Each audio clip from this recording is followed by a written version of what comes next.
मक्के में दाखिले से पहले जो पड़ाव था मेन, वो मर ज़हरान पड़ाव था। यानी ये मक्के के करीब ही एक वादी इलाका था, वहाँ पे नबी अलैहिस्सलाम ने पड़ाव डाला हुआ था। वहाँ पे यानी अपने खैमे वगैरह लगाए हुए थे ताकि लश्कर को सही तरीके से तरतीब दे के स्ट्रेटजी डिवाइस करके फिर मक्के के ऊपर अटैक किया जाए या फिर अपनी फ़ौजें वहाँ पे दाखिल की जाएँ। तो ये एक स्ट्रेटजी बड़ी स्पेशल इस हवाले से भी थी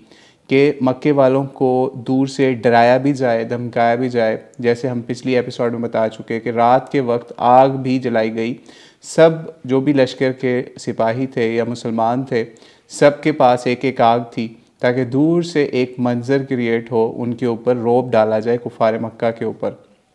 और फिर एक मामला ये भी हुआ कि हज़रत अब्बास नबी अलैहिस्सलाम के चचा, वो भी चूँकि इस लश्कर में आपके साथ मिल चुके थे, तो उन्होंने नबी अलैहिस्सलाम का खच्चर लिया रात के वक्त खच्चर लिया और ये चाह रहे थे कि खून खराबा ना हो और कुरैश मक्का को पहले से नबी अलैहिस्सलाम के इस लश्कर के हवाले से डराया जाए, धमकाया जाए, ताकि कोई खून खराबे के बग़ैर ही मक्का की फ़तह हो जाए और सुलह सफ़ाई के साथ कम से कम लोगों का खून बहाया जाए। क्योंकि मक्का हरम है अल्लाह ताला की तरफ से, यानी इसमें खून खराबा या जंग करने की इजाज़त बिल्कुल नहीं है। तो फिर ये हुआ कि नबी अलैहिस्सलाम से इन्होंने नबी अलैहिस्सलाम का खच्चर लिया, वाइट कलर का खच्चर था, सवारी थी घोड़े की तरह की, उसको लिया और उसके ऊपर ख़ुद सवार होकर मक्के वालों की ख़बर लेने के लिए निकले ताकि जासूसी भी करें, क्योंकि इनके मक्के वालों से ताल्लुकात भी पहले अच्छे थे। तो हुआ ये कि दूसरी तरफ कुफार मक्का भी अपने बंदे जो हैं या वो उनके सरदार रात के वक़्त कई दफ़ा बाहर निकल के देखा करते थे कि क्या माहौल चल रहा है इस वक्त, यानी ख़बर गिरी के लिए भी। तो वहाँ पे समझ लीजिए कुरैश मक्का के बड़े सरदारों में से अबू सुफियान और बुदैल बिन वरक़ा जो हैं, ये हज़रत अब्बास को दूर से नज़र आ के एक जगह पे ये लोग बातें कर रहे थे। और बातें क्या कर रहे थे कि इनको नबी अलैहिस्सलाम का लश्कर की आग दूर से नज़र आ रही थी, ठीक है, बहुत दूर से आग नज़र आ रही थी इनको। तो इन्होंने ये समझा, यानी बुदैल बिन वरक़ा ने कहा ये लगता है बनु खुज़ा वालों की आग है, या उन्होंने कोई जो बनु बकर से जो उनका मसला था उसकी वजह से वो लश्कर तैयार कर रहे हैं अपना, तो उसकी तैयारी कर रहे हैं हमले के लिए। लेकिन अबू सुफियान ने कहा कि बनु खुज़ा के पास तो इतने लोग ही नहीं हैं जो कि वो इतने ज़्यादा आग या फिर इतने बड़ा लश्कर तैयार कर सके। अभी यही बातें कह रहे थे कि अबू सुफियान और इनके बुदैल बिन वरक़ा के सामने अचानक हज़रत अब्बास आ गए, जो इनकी बातें भी छुप के सुन रहे थे। तो जब इन्होंने उनको देखा तो उन्होंने कहा अबुल फ़ज़ल आप किधर? तो इन्होंने कहा कि मैं आपके पास इस हवाले से ख़बर लेके आया हूँ या आपको बताने आया हूँ कि रसूल सल्लल्लाहु अलैहि वसल्लम का लश्कर है और अब आप लोगों की यानी कुरैश की बारी आ गई है। तो उससे आप लोगों की अब समझ लें बचत नहीं हो सकती। तो अबू सुफियान या फिर बुदैल बिन वरक़ा इन्होंने उनसे बातचीत शुरू कर दी। बातचीत ये शुरू की कि अब हम क्या करें। उन्होंने कहा अब कोई रास्ता नहीं है, अब आप लोगों की गर्दनें उतार दी जाएंगी अगर मक्के के अंदर ये लश्कर दाखिल हो गया। इसलिए बेहतर यही है आप लोग अमान के हवाले से नबी अलैहिस्सलाम के साथ मुलाकात करें या फिर मैं आपको मुलाकात करवाता हूँ। इन्होंने क्या किया कि अबू सुफियान के साथ जो दो और बंदे थे, बुदैल बिन वरक़ा या और कोई शख्स, वो लोग तो मक्का चले गए ताकि इतला दें कि इस तरीके से नबी अलैहिस्सलाम का लश्कर आ रहा है। लेकिन कुछ रवायतों के मुताबिक इनको यानी अबू सुफियान को गिरफ़्तार भी करने की कोशिश की या गिरफ़्तार कर लिया गया। लेकिन ये मामला हुआ कि जो नबी अलैहिस्सलाम का खच्चर था जिसके ऊपर हज़रत अब्बास आए थे, हज़रत अब्बास उनको अपने साथ उस खच्चर के ऊपर सवार करके ले गए ताकि इसको कोई नुकसान ना पहुंचा सके, और हज़रत अब्बास ने इसको अमान दे दी। आवाज़ बिल्कुल ठीक आ रही है? अगर आवाज़ बिल्कुल ठीक आ रही तो ओके लिख दिया करें। अभी एक दफ़ा फिर रीचेक हम करें कि क्योंकि पहले कनेक्शन में कुछ इश्यूज़ आ रहे थे। एक दफ़ा फिर रीचेक करने के लिए ओके लिख दीजिए। ठीक है, थैंक यू। अच्छा, तो अबू सुफियान को फिर बिठा के हज़रत अब्बास लेके नबी अलैहिस्सलाम के लश्कर की तरफ, या जो पड़ाव की जगह थी जहाँ पे खैमे लगे हुए थे, वहाँ पे लेके निकल आए। लेकिन कुछ और भी साथ फ़ौजी भी थे या मुसलमानों के सिपाही भी थे। लेकिन जब पड़ाव वाली जगह पे ये पहुँचे तो लोगों को पता चल गया कि हज़रत अब्बास जो हैं वो अबू सुफियान को लेके इस तरीके से नबी अलैहिस्सलाम के पास लेके जा रहे हैं। हुआ ये कि जब आप इस तरह खैमे में जा रहे थे, यानी खैमे लगे हुए थे मुख्तलिफ़, कहीं हज़रत अबू बकर का खैमा था, कहीं हज़रत उमर का, कहीं किसी और कबीले का, मुख्तलिफ़ कबाइल के लगे हुए थे। तो अबू सुफ़ियान इनसे पूछता भी जा रहा था किसका खैमा है, किसका खैमा है। तो खैर जब ये हज़रत उमर के खैमे के करीब से गुज़रा तो हज़रत उमर ने इसको देख लिया और हज़रत उमर ने झपटे और कहा कि मुझे ये बंदा दे दो, मैं अबू सुफ़ियान की यहीं पे गर्दन उतार दूँ, यानी इसको मैं अभी कत्ल कर दूँ, क्योंकि अब हमारा इनसे कोई मुआहदा भी नहीं है।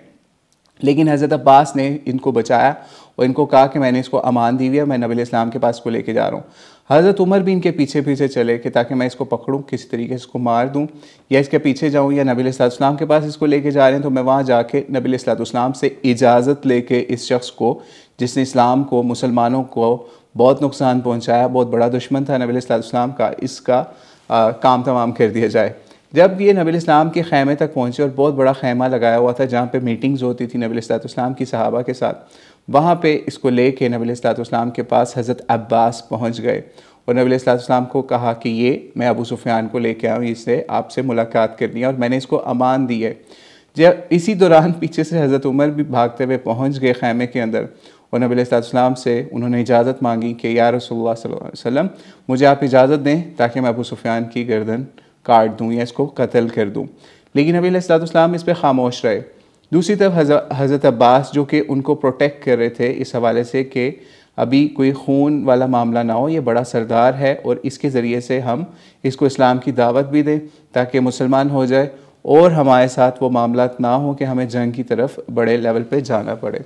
लेकिन हज़रत उमर इसरार करते रहे कि मुझे इजाज़त दे, मैं इसको कत्ल कर दूँ। जब ये इसरार बढ़ गया तो हज़रत अब्बास ने उसके बाद क्या मामला किया, हज़रत अब्बास ने कहा कि अगर ये तुम्हारे अपने ख़ानदान से या बनु अदी से होता तो तुम कभी भी इसको कत्ल करने की इजाज़त ना मांगते। तो हज़रत उमर भी इसके ऊपर अचानक से ये सोचा कि मैं तो इसको इस्लाम के लिए कत्ल करना चाह रहा था। तो उन्होंने अब हज़रत अब्बास की इस दलील को इस तरीके से रद्द किया कि कहा कि मैं इसको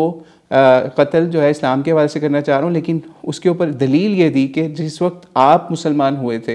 यानी हज़रत अब्बास मुसलमान हुए थे, तो मुझे वो अपने बाप ख़त्ताब के इस्लाम लाने से ज़्यादा अजीज़ था। ठीक है, इसलिए कोई ऐसा मामला नहीं है कि मैं इसको किसी कबायली रंजिश की वजह से कत्ल करना चाह रहा हूँ। खैर ये मामला हुआ, नबी इस्लाम ने भी जब देखा गर्मा गर्मी हो गई है खैमे के अंदर, तो नबी इस्लाम ने फिर हज़रत अब्बास से कहा कि आप इसको अपने खैमे में ले जाओ और इसको सुबह के वक्त लेके आना मेरे पास दोबारा। ये तकरीबन समझ लीजिए कोई 16-17 रमज़ान के करीब का मामला चल रहा है। ठीक है, तो चल रहा है। उसके बाद नबी इस्लाम के पास दोबारा हज़रत अब्बास ने इसको अगले दिन या सुबह के वक्त पेश किया, नबी इस्लाम के पास पेश किया और नबी इस्लाम ने फिर इससे बातचीत शुरू की और इससे फिर नबी इस्लाम ने फरमाया कि अफ़सोस मुझे अभी मालूम नहीं हुआ कि अभी तुम्हें मालूम नहीं हुआ। नबी इस्लाम ने इसको अबू सुफ़ियान को कहा कि अभी तुम्हें मालूम नहीं हुआ कि अल्लाह के अलावा कोई सच्चा माबूद नहीं है। तो इसके बाद अबू सुफ़ियान ने नबी इस्लाम को समझ लीजिए प्रेज़ करते हुए या उनको कहा कि आपके ऊपर मेरे वालिदैन कुर्बान, आप बहुत मोअज़्ज़िज़, हलीम या बुर्दबार हैं, यानी रहम करने वाले हैं आप बहुत ज़्यादा, और आप बहुत ज़्यादा अपने रिश्तेदारों से अच्छा सलूक करने वाले हैं, क्योंकि इनकी कबायली लिहाज से इनके साथ नबी इस्लाम का कुरैश के साथ या कुरैश मक्का या अबू सुफ़ियान के ख़ानदान से अच्छा ताल्लुक़ भी था। और वैसे भी समझ लीजिए कि नबी इस्लाम के की जो बीवी थी उम्मे हबीबा, उनके वालिद भी थे, तो इस हवाले से उसने अपनी रिश्तेदारी का भी वास्ता दिया कि आप हमारे साथ अच्छा या नेक सलूक करेंगे। लेकिन फिर अबू सुफ़ियान ने कहा, इस्लाम के हवाले से उसने कहा अभी भी मेरे दिल में कुछ शक बाकी है। तो नबी इस्लाम इसके साथ जब ये अबू सुफ़ियान की बात हो रही थी तो हज़रत अब्बास ने फ़ौरी अंदर इंटरप्ट करके अबू सुफ़ियान को कहा कि अफ़सोस है तुम पे, इस्लाम ले आओ वरना तुम्हें मार दिया जाएगा या गर्दन तुम्हारी मार दी जाएगी। तो जब हज़रत अब्बास ने भी उसको डराया भी और समझाया भी और दीन इस्लाम की दावत भी दी, तो फिर अबू सुफ़ियान ने इस्लाम कबूल कर लिया। अबू सुफ़ियान ने जब इस्लाम कबूल कर लिया, क्योंकि उसके ऊपर प्रेशर भी था और उसके अलावा नबी इस्लाम की दावत से भी वो मुतासर था, लश्करों से भी मुतासर था और उसके पास कोई इस वक्त चारा नहीं था। ठीक है, तो इस वजह से इसने इस्लाम भी कबूल कर लिया। फिर उसके बाद फिर यहाँ एक और मामला भी हुआ कि जिस वक्त इसने इस्लाम कबूल कर लिया, नबी इस्लाम ने इसका इस्लाम भी कबूल फरमा लिया और समझ लीजिए अब नबी इस्लाम के सामने ये एक मुसलमान बन गया। यानी आगे भी आप जब अगली जंगों में या अगले वाक़यात के अंदर आपको पता चलेगा कि इस वाक़े के बाद इसने कोई ऐसा, या हज़रत अबू सुफ़ियान रज़ियल्लाहु अन्हु ने कोई ऐसा मामला नहीं किया जिससे हम उनके ऊपर कोई ऐसा शक कर सकें कि इन्होंने इस्लाम जो है वो उस वक्त अपनी जान बचाने के लिए किया। लेकिन बहरहाल जो रवायत थी जो हमने आपके सामने बयान की, जिसके अंदर मुजमल कबीर तबरानी की रवायत से हम बयान कर रहे थे, जिसको सीरत निगारों ने या मुहद्दिसीन ने भी नकल किया और अल्लामा अलबानी रहमहुल्लाह ने भी इस रवायत को सही या हसन के दर्जे में गर्दाना है। तो इसलिए हमने सोचा इस रवायत को आपको मुकम्मल बयान करें। फिर यहाँ ये मामला हुआ कि इसने हज़रत अब्बास से भी बातचीत की, और फिर एक मामला और हुआ कि हज़रत अब्बास ने इनको कहा अब आप जाओ और अपने जाके कुरैश वालों को बताओ, ऐलान करो कि इस तरीके से नबी अलैहिस्सलाम आ गए और आफ़ियत आपकी इसी हवाले से है कि अगर आपसे जंग ना हो या हमें हरम की हरमत पामाल ना हो और हम इस तरीके से वहाँ पे एंट्री हमारी मक्के के अंदर हो जाए। यहाँ पे एक मामला और हुआ कि हज़रत अब्बास ने नबी अलैहिस्सलाम से फिर हज़रत अबू सुफ़ियान की सिफारिश की कि इसने इस्लाम कबूल कर लिया है, लेकिन क्योंकि एक बड़े रुतबे वाला बंदा है और मोअज़्ज़िज़ है अपने लोगों के अंदर, तो इसको कोई ख़ास निशानी या कोई ख़ास चीज़ अनायत करें जो इसकी सरदारी के अंदर भी जो है इसको फ़ायदा भी उसके हवाले से, यानी गरूर फ़ख्र के हवाले से इसको कोई प्रॉब्लम ना हो अपने कबीले के अंदर जब ये या कुरैश मक्का के पास वापस जाता है उस हवाले से। तो फिर इसको ये नबी अलैहिस्सलाम ने एज़ाज़ बख्शा कि जो शख्स भी अबू सुफ़ियान के घर में दाखिल हो जाए उसको अमान दी जाएगी, यानी उसको कत्ल नहीं किया जाएगा, उसको कुछ नहीं कहा जाएगा। फिर उसके साथ साथ ये भी कहा गया कि सिर्फ़ अबू सुफ़ियान के घर के अलावा अगर कोई मस्जिद में दाखिल हो जाए या फिर समझ लीजिए किसी के घर का दरवाज़ा बंद हो जाए तो उसको भी कत्ल नहीं किया जाएगा, ना उससे जंग की जाएगी, ना मारा जाएगा। यानी ये अमान के ऑर्डर इस तरीके से पब्लिकली भी अनाउंस किए जा रहे हैं अबू सुफ़ियान को कि आपके ज़रिए से हम ये अनाउंसमेंट अब मक्का वालों को दे रहे हैं। इसमें एक चीज़ बहुत इम्पॉर्टेंट नोट करने वाली है कि इसके अंदर कहीं पे नबी अलैहिस्सलाम ने ख़ुद से या फिर किसी ऑर्डर के अंदर ख़ुद से ये नहीं कहा कि हम आ रहे हैं और अगर किसी ने इस्लाम कबूल नहीं किया तो उसकी गर्दन उतार दी जाएगी।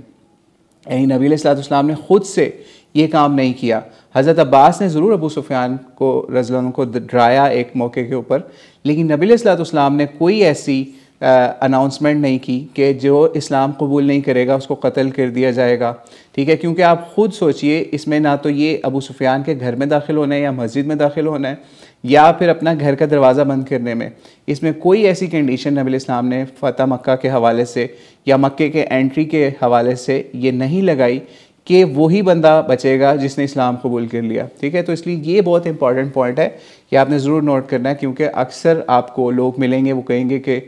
इस्लाम तो तलवार के ज़रिए से फैला। नहीं, ये तलवार के ज़रिए से फैला होता तो नबी अलैहिस्सलाम मक्के में बग़ैर किसी इस तरह के अबू सुफ़ियान से डिस्कशन या उसके इस्लाम कबूल करने के हवाले से कोई ऐसा मामला ना करते, बल्कि रात के अंधेरे में फ़ौरी अटैक करते और उनमें जहाँ मर्ज़ी जिसको मर्ज़ी कत्ल कर देते माज़अल्लाह। लेकिन ऐसा कुछ अमल नहीं हुआ। ठीक है, इससे भी नबी अलैहिस्सलाम की हिकमत, ग्रेटनेस पता चलती है कि किस तरीके से आपने इन मामलात को स्ट्रेटेजिकली टैकल किया ताकि कम से कम लोग जो हैं उनका खून बहाया जाए। अच्छा, जब जिस वक्त ये मामला हो गया ना, फिर उसके बाद नबी अलैहिस्सलाम ने हज़रत अब्बास को बुलाया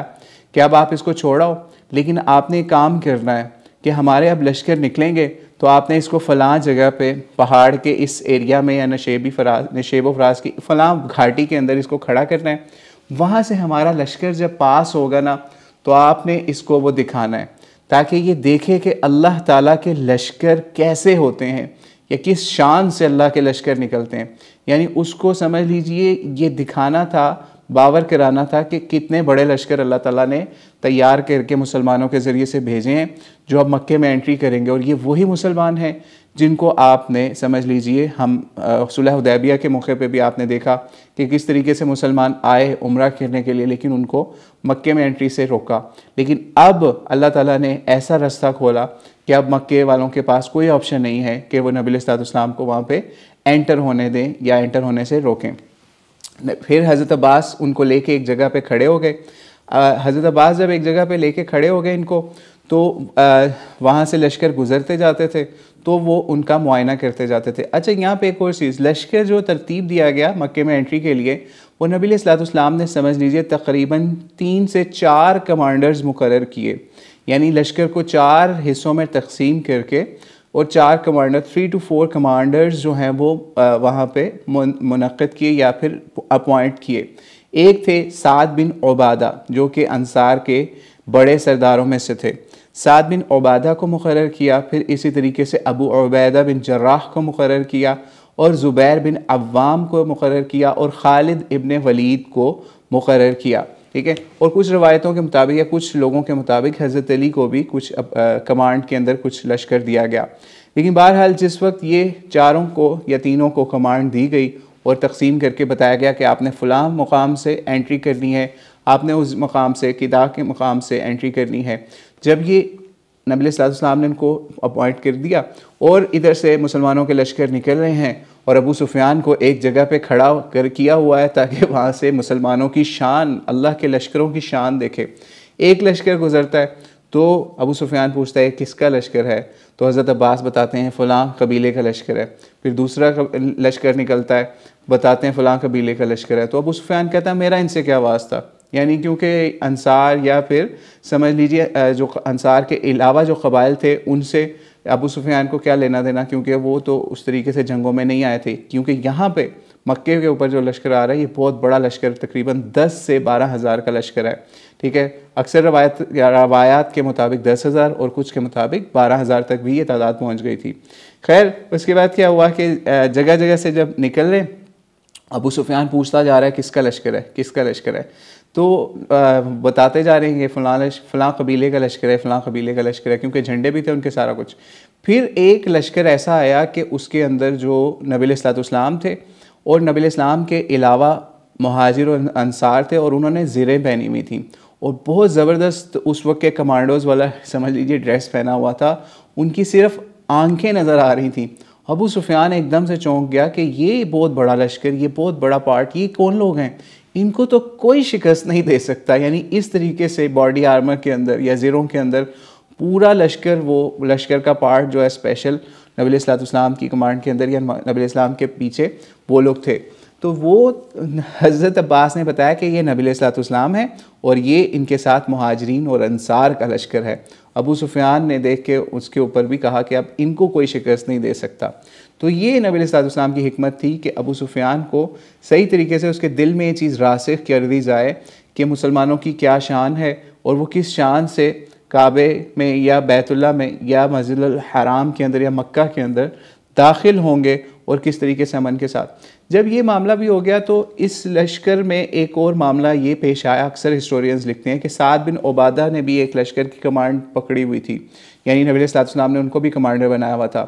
तो हुआ ये कि अबू सुफियान को जब उसने देखा, यानी साद बिन उबादा रज़ियल्लाहु अन्हु ने देखा, तो उन्होंने कहा कि आज के दिन जो है ना, आज का सही जंग का दिन है और आज के दिन काबे की हुर्मत जो है वो भी हमारे लिए हलाल कर दी गई है। ठीक है, यानी वो कहा उन्होंने कुछ यूँ जो मुख्तलिफ अल्फाज के साथ मिलता है, अल-यौमु यौमुल मलहमा, अल-यौमु तस्तहल्लु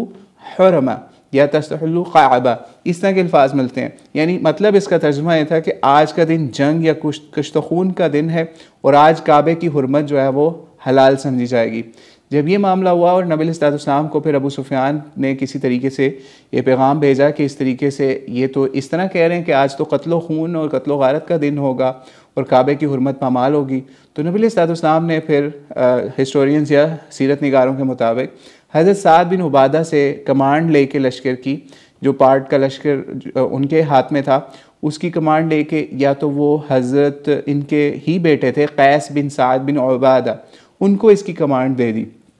और अक्सर जगहों पे भी मिलता है कि शायद गालिबन हज़रत अली को दे दी। तो खैर इनसे लश्कर की कमांड ले दी और उनको फिर समझाया और लश्कर वालों को भी फिर इसके हवाले से समझाया और बताया कि हमने किसी के साथ आज खून या ख़राबे वाला मामला नहीं करना, बल्कि जो हमारे ऊपर जंग मुसल्लत करेगा या आपने जंग में पहल नहीं करनी, अगर आपके ऊपर कोई जंग मुसल्लत करेगा फिर आप उनको मार सकते हैं। वैसे आपको इस चीज़ की इजाज़त नहीं है, बल्कि आगे चल के भी जब हम नबी अलैहिस्सलाम का खुतबा भी बयान करेंगे तो उसके अंदर आपको बताएंगे कि नबी अलैहिस्सलाम ने काबे की हुर्मत के हवाले से भी बहुत सारी चीज़ें बताई और कहा कि आज के दिन, यहाँ तक कह दिया कि आज के दिन काबे की हुर्मत मामाल नहीं होगी, बल्कि उस पर गुलाफ चढ़ाया जाएगा, बल्कि उसको अल्लाह ताला की तरफ से और शर्फ बख्शा जाएगा काबे की इज़्ज़त के अंदर। ठीक है, तो इसलिए ये भी लश्कर एंट्री से पहले, मक्के में लश्कर एंट्री से पहले ये नबी अलैहिस्सलाम ने अपने लश्करों को नसीहत भी की और उसमें चेंजेस भी की इस हवाले से कि ताकि कोई मुसलमान आगे जाके काफिरों को कत्ल न करना शुरू कर दे ऐसे बग़ैर किसी वजह के।